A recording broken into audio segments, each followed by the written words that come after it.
Saudara, sahabat-sahabatku sekalian, ya ini adalah dasar. Dasarnya ya yang dianjurkan, diserukan oleh Alkitab dan juga apa yang saya alami adalah kita mau renewing mind, ya, renewing mind, pembaharuan pikiran kita. Ini penting sekali. Nah, sahabat-sahabat sekalian, perlu kita pahami dan kita apa yang kita baca dari Perjanjian Lama, kita tahu bahwa apa? Allah itu adalah roh. Semua setuju kan? Roh Allah melayang-layang di permukaan air. Semuanya kosong, kemudian roh Allah melayang-layang, baru Allah apa? Menciptakan. Ya, jadilah terang, maka terang pun jadilah. Jadi ada roh Allah. Siapa yang berfirman? Ya roh itu. Ya, roh itu. Allah berfirman. Siapa itu? Allah itu roh. Jadi roh itu berfirman. Ya. Kemudian juga di Ulangan 6 ayat 4 dikatakan, Hear, O Israel, the Lord our God, the Lord is one. Jadi Tuhan itu satu, Allah itu satu, Tuhan itu satu, the Lord is one. Ya, kalau bahasa Inggrisnya, bahasa Indonesianya ada yang bilang Esa, Tuhan itu Esa, ada juga di yang bahasa Indonesia sehari-hari dikatakan Tuhan itu satu. Ya. Kemudian di Yesaya 9 ayat 6 di kitab Deuteronomi dikatakan, ya telah lahir bagi kita seorang anak. Di mana anak itu dikatakan apa? Disebut apa? Jadi ada 4 sebutan. Ya. Allah yang perkasa, Bapa yang kekal, penasihat ajaib itu tidak lain berbicara Roh Kudus. Ya, Roh Kudus. Kemudian Raja Damai. Kemudian ya kita tahu bahwa Yesus itu lahir dari Roh Kudus. Ya. Maria itu mengandung dari Roh Kudus. Ya. Jadi Kristus itu, Yesus itu disebut apa? Immanuel. Ya, God with us. Tuhan beserta dengan kita. Nah, kita juga tahu di Yohanes 1 ayat 1 sampai 14 dikatakan firman itu adalah Allah. Ya. Kemudian juga dikatakan firman itu menjadi manusia. Di Filipi 2 ayat 6 sampai 7, di ayat 7 dikatakan di sana Yesus yang dalam rupa Allah itu ya, dia sampai mengosongkan dirinya, mengambil rupa seorang hamba. Nah, jadi dia mengambil rupa seorang hamba, mengambil rupa manusia.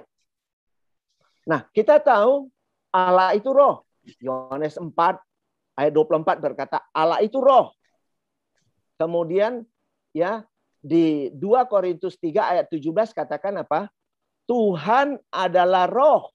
Ya. Tuhan adalah roh. Nah, kemudian di Yohanes 6 ayat 63 dikatakan apa? Perkataan-perkataan Kristus adalah roh dan hidup. Jadi, perkataan Kristus firman itu adalah roh ya, dan hidup. Nah, ini dasar yang sangat basic yang perlu kita pahami. Ya, ini dasarnya. Maka kita beranjak ke berikutnya Kolose 2 ayat 2. Supaya hati mereka terhibur dan mereka bersatu dalam kasih sehingga apa? Sehingga mereka memperoleh segala kekayaan dan keyakinan pengertian dan mengenal rahasia Allah yaitu Kristus. Jadi Kristus adalah rahasia yang diselidiki para nabi dari sejak dulu. Dan di Perjanjian Baru dibukakan bahwa Kristus adalah rahasia Allah yang paling besar. Kemudian di 2 Korintus 5 ayat 17 dikatakan, ya, sebenarnya kita sudah tidak bisa lagi menilai manusia dengan ukuran manusia. Apalagi ini para rasul, ya dia pernah ngomong ini, dan jika kami pernah ya menilai Kristus menurut ukuran manusia. Nah, catat Bapak Ibu Saudaraku, sekarang kami tidak lagi menilainya demikian.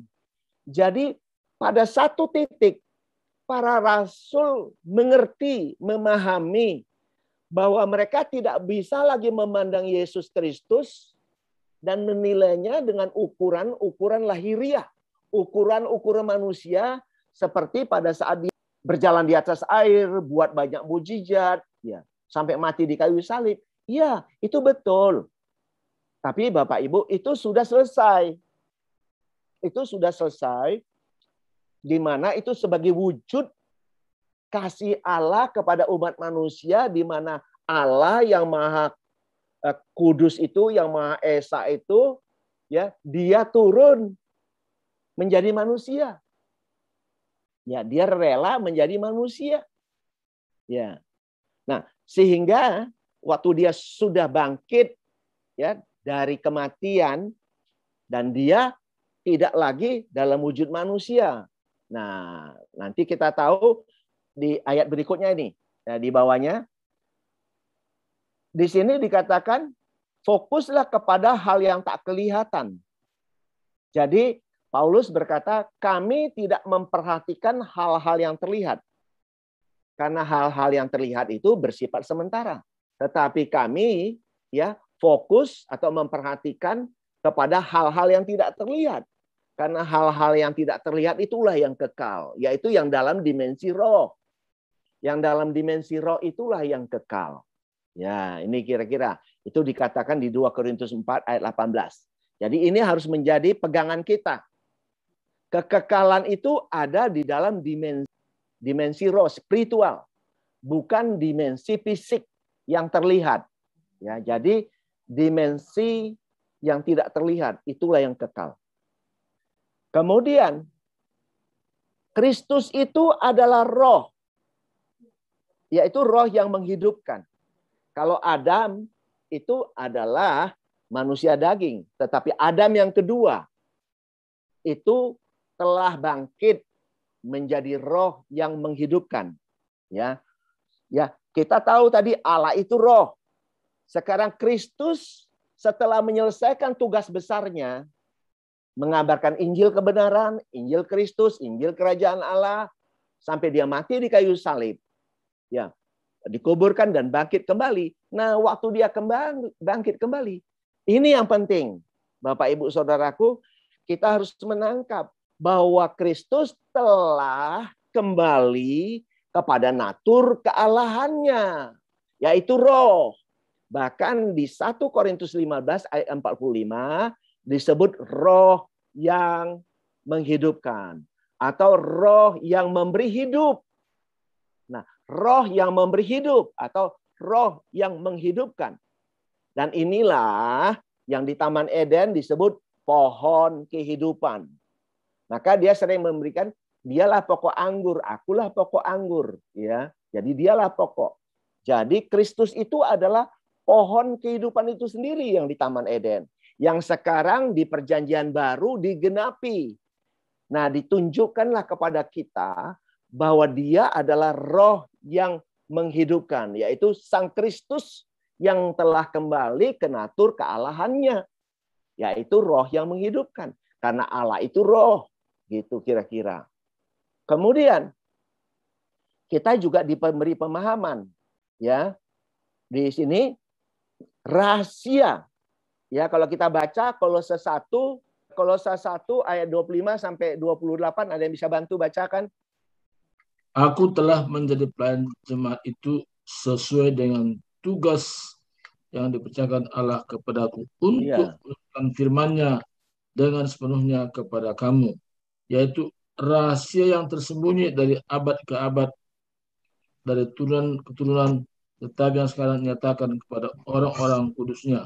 Kepada mereka Allah mau memberitahukan betapa kaya dan mulianya rahasia itu di antara bangsa-bangsa lain, yaitu Kristus ada di tengah-tengah kamu. Kristus yang adalah pengharapan akan kemuliaan. Dialah yang kami beritakan apabila tiap-tiap orang kami nasihati dan tiap-tiap orang kami ajari dalam segala hikmat untuk memimpin tiap-tiap orang kepada kesempurnaan dalam Kristus.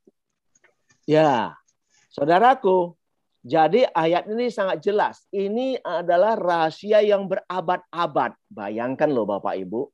Rahasia yang berabad-abad yang pada tahun 60-an, ya 60-an waktu Paulus ada, dibukakan kepada orang-orang kudusnya pada saat itu apa? Rahasia itu adalah apa? Kristus ada di tengah-tengah kamu. Dalam bahasa Inggrisnya dikatakan Christ in you, the hope of glory. Jadi Kristus ada di tengah-tengah kamu. Ya, ada di tengah-tengah kamu. Bahasa Inggrisnya adalah Christ in you. Kristus ada di dalam kamu.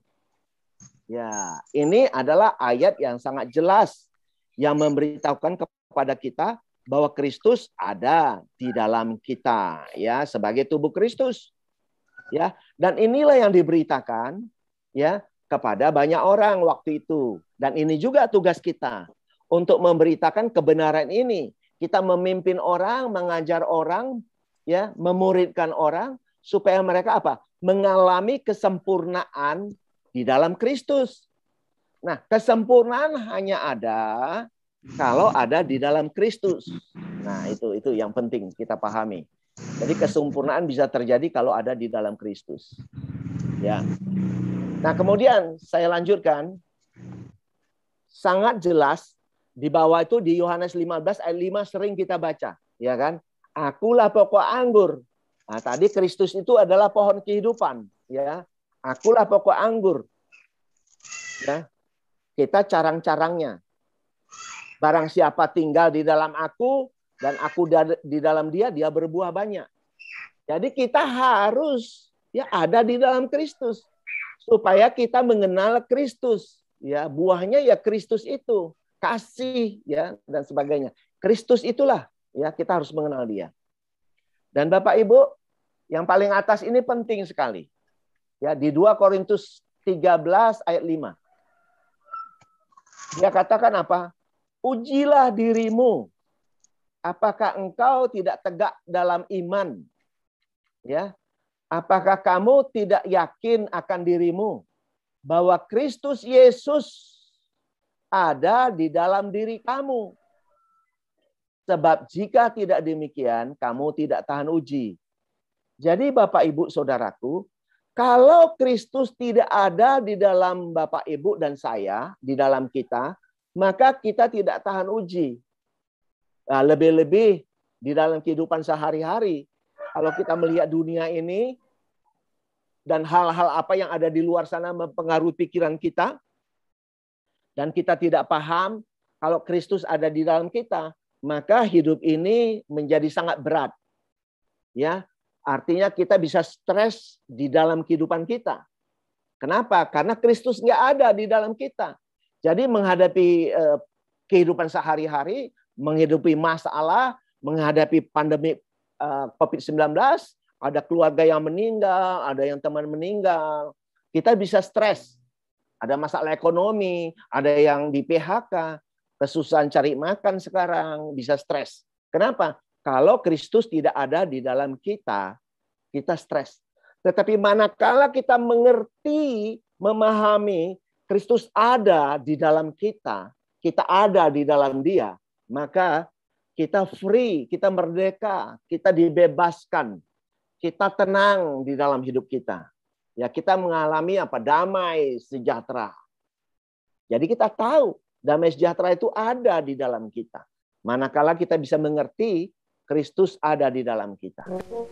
Amen. And Christ Jesus bless us all.